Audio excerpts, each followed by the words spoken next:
Cheguei em Red Fork quando a tempestade começava a morrer e o céu ainda sangrava em tons de cinza e roxo sobre os telhados encharcados. A chuva tinha transformado a rua principal num lamaçal escuro, onde cavalos afundavam até os jarretes e homens maldiziam enquanto tentavam atravessar sem perder as botas.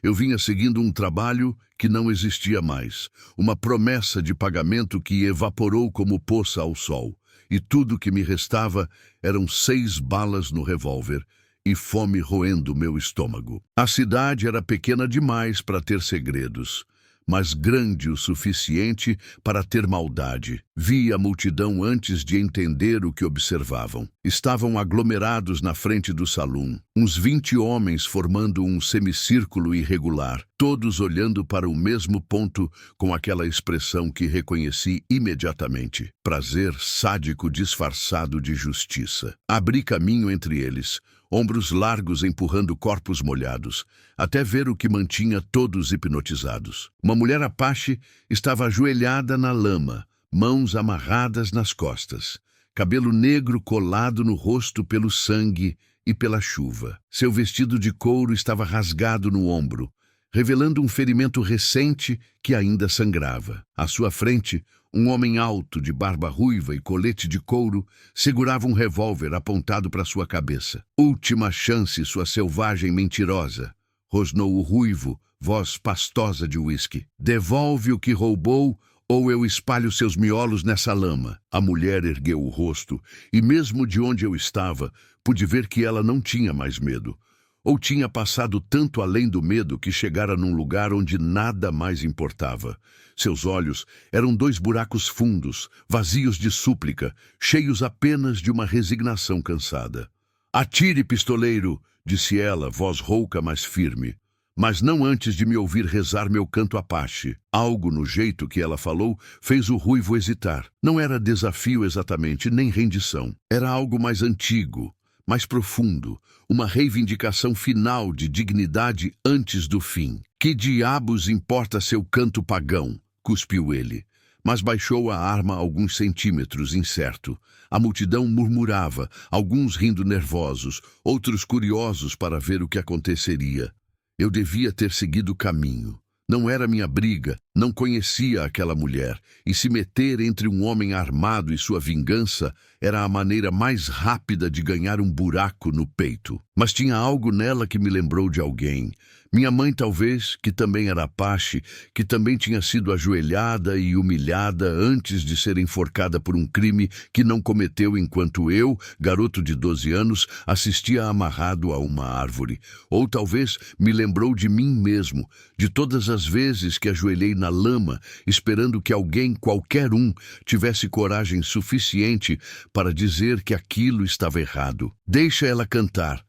Falei alto o suficiente para cortar o murmúrio. O ruivo virou para mim, olhos injetados, avaliando se eu era ameaça ou apenas mais um bêbado intrometido. Quem é você? Ninguém importante, respondi, mantendo as mãos longe do revólver, mas firmes ao lado do corpo. Mas se ela vai morrer, que morra com dignidade. Você perde o quê? 2 minutos? Ele riu, uma risada sem humor. Você quer ouvir cantoria de Índia antes de eu fazer justiça? Não é justiça se ela não teve julgamento. Ela roubou, cuspiu ele. Roubou comida do meu armazém. Peguei ela com as próprias mãos. Olhei para a mulher novamente. Estava mais magra que qualquer pessoa saudável deveria estar. Costelas visíveis através do couro molhado, rosto cavado pela fome. Comida? Perguntei. Você vai matá-la por comida? É o princípio da coisa, rosnou ele. Se eu deixo Índia roubar, amanhã todos acham que podem fazer o mesmo. A multidão murmurou concordância. Eu estava perdendo terreno e sabia que se insistisse muito mais, o próximo tiro seria para mim. Quanto custou? A comida que ela levou? O ruivo franziu a testa, confuso pela pergunta. Que diferença faz? Quanto? Insisti. Ele pensou, depois deu de ombros. $3, talvez. Pão velho, um pedaço de carne seca, feijão. Tirei 4 moedas de prata do bolso, praticamente tudo que tinha, e joguei aos pés dele. Está pago, com juros. Agora ela não é mais ladra. É só uma mulher com fome que comprou comida cara. O silêncio que seguiu era espesso. O ruivo olhava para as moedas na lama como se fossem cobras. A multidão esperava sua reação. Ele podia aceitar o dinheiro e perder a desculpa para o assassinato, ou recusar e admitir que aquilo nunca foi sobre justiça. Vi sua mandíbula se apertar, os dedos se fecharem com mais força na arma. Estava perto, muito perto de decidir que matar 2 era melhor que perder a face. "Deixa eu cantar", repetiu a mulher, dessa vez olhando para mim. "E depois ele pode atirar se quiser. Só preciso cantar." Sua voz tinha algo hipnótico, uma calma que desarmava. O ruivo bufou, guardou a arma e pegou as moedas. "Cante então, sua desgraçada, e depois desapareça da minha vista antes que eu mude de ideia." Recuou alguns passos e a multidão fez o mesmo, criando um círculo ao redor dela. A mulher fechou os olhos, respirou fundo e começou a cantar. Não eram palavras que eu entendia, mas a melodia era antiga, carregada de peso, grave e aguda ao mesmo tempo, subindo e descendo como vento nas montanhas. Alguns homens riram desconfortáveis no início, mas aos poucos foram silenciando. Havia algo na voz dela que exigia respeito, algo que tocava lugares que a maioria daqueles homens tinha esquecido que existiam. Cantou por talvez 3 minutos, e quando terminou, havia lágrimas misturadas com chuva em seu rosto. "Pronto", disse ela.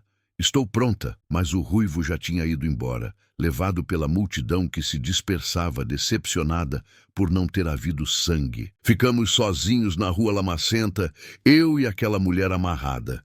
Me ajoelhei na lama e desamarrei seus pulsos. A corda tinha cortado fundo, deixando sulcos vermelhos que logo formariam cicatrizes. "Obrigada", murmurou ela, massageando os pulsos. "Não me agradeça ainda", respondi. "Você não tem para onde ir, não tem?" Ela balançou a cabeça. "Então vem comigo. Tem um acampamento fora da cidade. Não é muito, mas tem fogo e teto." Caminhamos em silêncio pela chuva que recomeçava, deixando o Red Fork para trás. Meu acampamento era uma cabana abandonada que eu tinha tomado como abrigo temporário.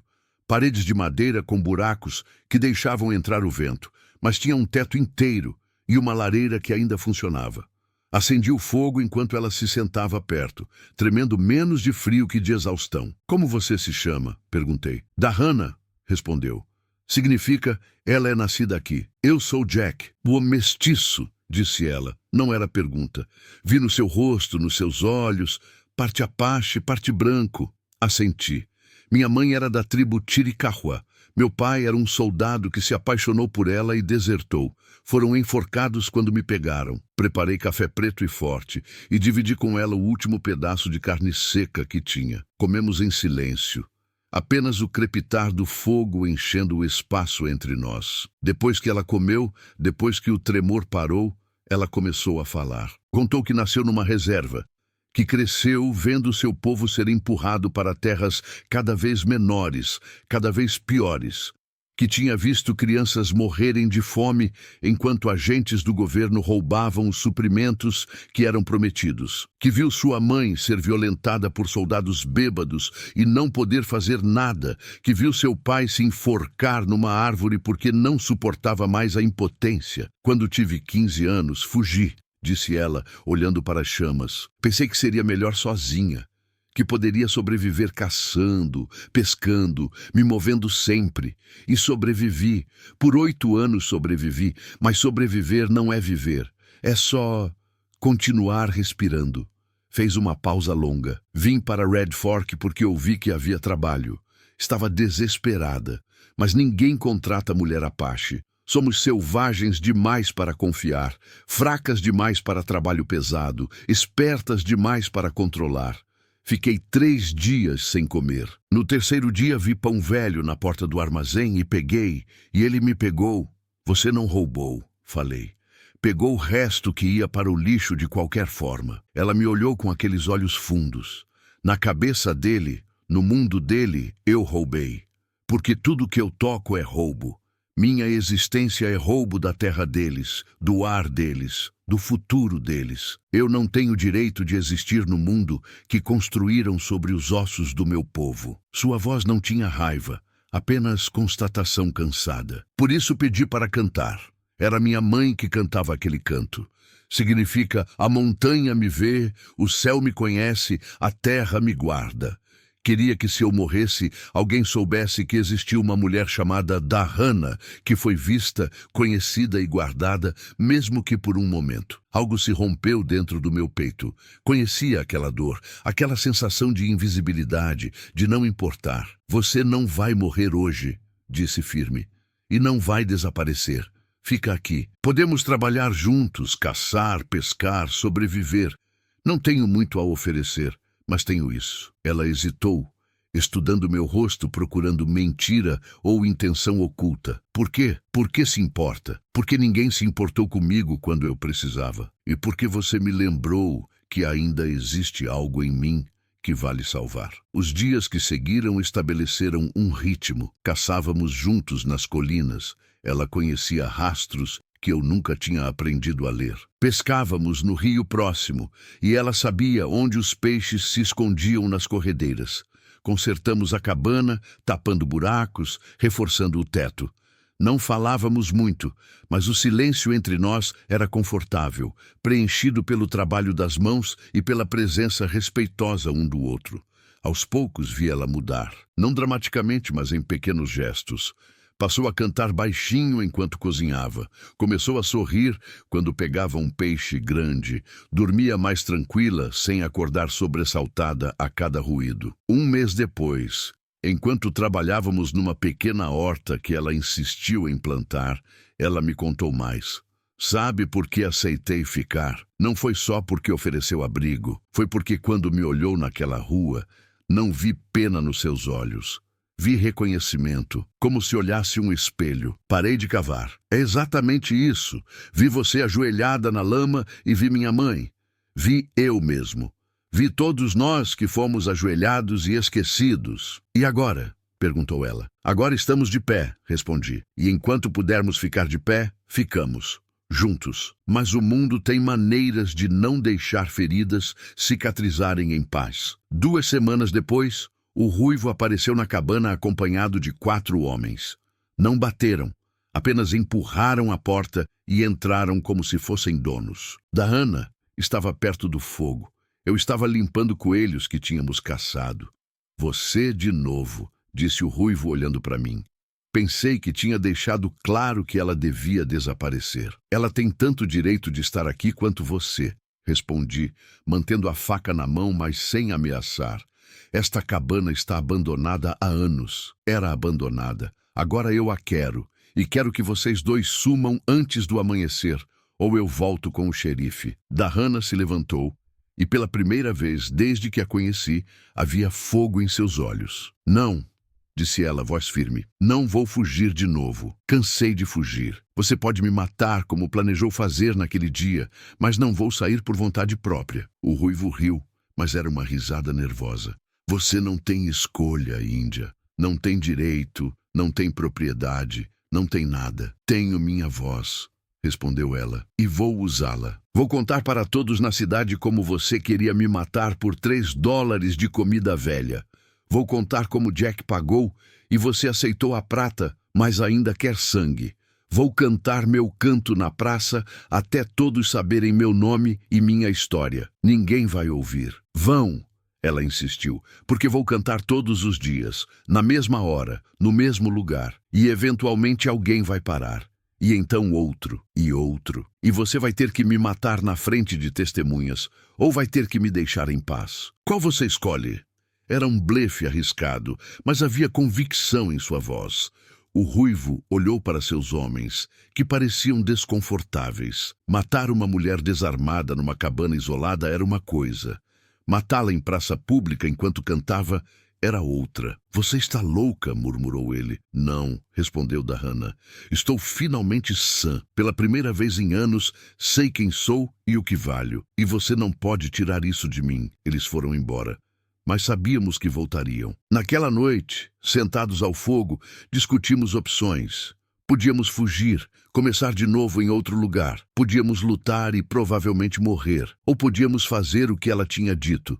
Plantar raízes tão profundas que arrancar seria mais trabalho do que valia. Vou até a cidade amanhã, disse ela. E vou cantar. Todos os dias ao meio-dia vou ficar na praça e cantar meu canto. Vou dizer meu nome, contar minha história. Se me prenderem, vou cantar na cadeia. Se me baterem, vou cantar sangrando, até que me ouçam. E foi exatamente isso que ela fez. No dia seguinte, ao meio-dia, caminhou até Red Fork e se posicionou no centro da praça enlameada onde tinha sido ajoelhada. Começou a cantar. No primeiro dia, as pessoas passavam rápido, evitando olhar. No segundo dia, algumas pararam por curiosidade. No terceiro dia, uma mulher velha deixou pão aos seus pés. No quarto dia, o ruivo tentou expulsá-la, mas já havia uma pequena multidão e ele recuou diante dos olhares. No quinto dia, um pastor local pediu para ela cantar também na igreja. Disse que havia beleza sagrada naquela voz. Levou 2 semanas, mas aos poucos, Red Fork começou a mudar. Não toda a cidade, não todos os habitantes, mas o suficiente. Mulheres começaram a trazer comida. Crianças se sentavam para ouvir. Alguns homens, envergonhados, ofereciam trabalho. O dono do hotel deu a ela um quarto de graça por 1 mês. E quando o ruivo tentou uma última vez intimidá-la, o xerife, pressionado por vozes que não podia mais ignorar, disse que ela tinha tanto direito de estar na praça quanto qualquer um. Não é vitória completa, disse Dahana numa noite quando voltou para a cabana. Ainda há ódio, ainda há desprezo, mas agora também há espaço, pequeno, frágil, mas real. É mais do que tínhamos, respondi. É o começo, concordou ela, e começos são onde tudo muda. Naquela primavera, ela fez algo que ninguém esperava. Plantou uma árvore no exato lugar onde tinha sido ajoelhada com uma arma na cabeça. Era uma árvore pequena, frágil, que precisaria de anos para crescer. Mas quando as pessoas perguntavam por quê, ela respondia: porque este é o lugar onde morri e nasci de novo, e quero que quando eu partir, algo vivo permaneça, algo que dê sombra, que dê frutos, que alimente. Transformar o lugar da humilhação em lugar de vida. Os anos passaram, como sempre passam nas fronteiras onde o tempo se mede não em meses, mas em cicatrizes e sementes. Dahana continuou cantando, não mais na praça, mas em eventos, casamentos, funerais. Sua voz se tornou parte da cidade, uma ponte entre mundos que antes nunca se tocavam. Outras pessoas começaram a chegar, indígenas sem lugar, mestiços rejeitados, qualquer um que precisasse de espaço para existir. A cabana se expandiu, viramos uma pequena comunidade nos arredores da cidade. Não éramos aceitos por todos, mas éramos tolerados. E para quem viveu a vida invisível, tolerância já era milagre. Eu envelheci ao lado dela, não como amantes, mas como aliados, irmãos de armas numa guerra silenciosa pela dignidade. Ensinei tudo o que sabia sobre sobrevivência. Ela ensinou sobre pertencimento. Juntos criamos algo que nenhum de nós poderia ter criado sozinho. Um lugar onde ser diferente não era crime, onde existir não precisava de desculpa. Dahana viveu até os 63 anos.